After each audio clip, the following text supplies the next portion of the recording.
और किस तरह से जांच के आदेश दिए? मैंने ये धार्मिक स्थान है और यहाँ नाविकों के हितों के लिए सरकार खड़ी है। अभी मैंने अधिकारियों को कड़े निर्देश दिए हैं कि वो नाविकों का शोषण न हो और बल्कि नाविकों के नाव भी हम देते हैं।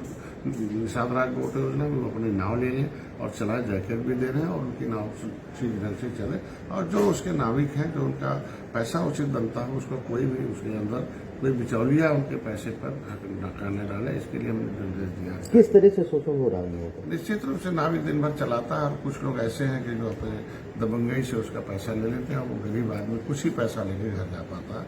तो ऐसे लोगों ने कुछ ऐसे लोग हैं जो विपक्षियों से मिलकर मतलब नाविकों को नाराज कर रहे हैं, चाहे वो अधिकारी हो और चाहे कोई दो चार ऐसे हैं कि जो निषादों को नाराज करके चाहते हैं कि जब निषाद नाराज रहेगा तो सरकार के साथ नहीं रहेगा। इसका मछुआ दुर्घटना बीमा की एक व्यवस्था दी गई है कि जिससे कि कोई भी मछुआरा बीमा करा लेगा तो अगर कोई पेशानी होती है 5 लाख, अगर उसे उसको अपंग हो जाता तो 2.5 लाख अगर, लेकिन वो 7,000 में बहुत कम लोगों को बंटे हैं। तो अभी निर्देश दिया उनको बंटवा दें और उनको पुलिस विभाग के माध्यम से मैं चाहता हूँ कि हर जगह दे दूँ कि कभी एक्सीडेंट होता है तो चेक कर लें तो उसका बीमा तो उसका पैसा दिला। योजनाओं में जो लापरवाही बरत रहे हैं अधिकारी इनके खिलाफ अभी जांच लिखा हूँ और जांच में दोषी पाया जाएगा उसके खिलाफ कार्रवाई होगी। अगर गलत दिया तो उनके खिलाफ वसूली भी की जाएगी। अच्छा, से कुछ लोगों को खुश करने के लिए कि हमारा बेस वोट है वो खसक गया है और भारतीय जनता पार्टी बिना भेदभाव के सभी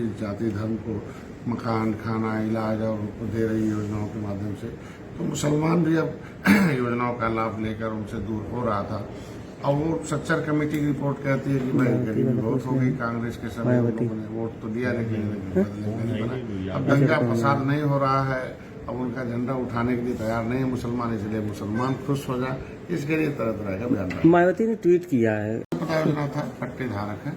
प्रधानमंत्री मुख्यमंत्री हमारे यहाँ राजस्व संहिता 2016 है कि जो मछुआरों को प्राथमिकता होनी चाहिए पोखर में, लेकिन यहाँ कुछ अनियमितताएं हुई। मुख्यमंत्री जो पोखरे के पट्टे भी दूसरे को दे दिए गए, मुख्यमंत्री के पैसे संपदा, मुख्यमंत्री का जो पैसा था मुख्यमंत्री संपदा योजना में कि पट्टेधारक को मदद किया जाए और वो मछली पालन करे, तो उसको भी इन्होंने उन्हीं लोगों को दे दिया जिनको गलत ढंग से पट्टे भी जांच लिखा हूँ ऐसे लोगों के खिलाफ। ये तो भ्रष्टाचार की श्रेणी में निश्चित रूप से है। और यहाँ किसान क्रेडिट कार्ड की व्यवस्था है कि मत्स्य पालन के क्षेत्र में जो भी मत्स्य पालन करे और मत्स्य पालन के लिए हम किसान पहले भाई किसान खेती है वो कर लेता था जबकि वो मछली बेचने वाले घर नहीं है, द्वार नहीं है, तो ऐसे मत्स्य पालकों के लिए उसमें व्यवस्था दी गई थी कि अगर वो आवेदन करता है मत्स्य क्षेत्र में कोई भी है तो RBI से गाइडलाइन है किसान क्रेडिट कार्ड उससे मिल जाए। लेकिन यहाँ लगभग किसान क्रेडिट कार्ड 2300 लोगों ने जमा तो किया, लेकिन उसमें से 168 ही मिला हुआ। तो ये उनकी प्रगति की मैं तो यही कहूँगा कि बयानबाजी, विपक्ष के बाद बयानबाजी के अलावा कुछ नहीं है। अगर ये लोग लंदन जाते हैं और विदेश जाते हैं तो क्या पढ़ने जाते हैं, किस काम में जाते हैं? उनका तो पूरा इतिहास रहा है। उनके जो परिवार के लोगों का अगर इतिहास देखा तो ढेर सारे ऐसे वीडियोज हैं वो किसमें शामिल रहे हैं। तो ऐसा होता है जो जिसमें शामिल होता है वो सोचता है कि दूसरा भी वैसे ही। चुनाव के लिए सहयोग करने के लिए आए हैं, चुनाव सहयोग करेंगे। हमारे लिए तो और अच्छा है, कम से कम 2 जिले की जगह पर 1 जिला है, हमें थोड़ा कम समय खर्च करना पड़ेगा।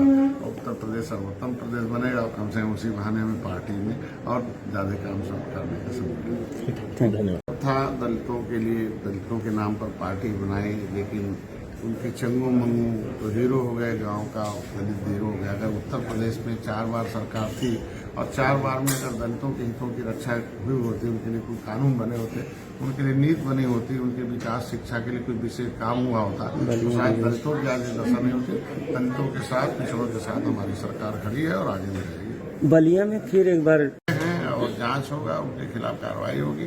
भारत में कुछ लोग अस्थिरता पैदा करना चाहते हैं और निश्चित रूप से इस पर एक विशेष लगातार इस तरह की घटनाएं सामने आ रही है, लेकिन उस पर कोई अभी तक कार्रवाई नहीं हुई है। क्या इसके पीछे का बिना जांच के बिना उसके जांच हो रहा है, उसमें जो दोषी पाए जाएंगे समय आने पर कार्रवाई। मंत्री जी, प्रभारी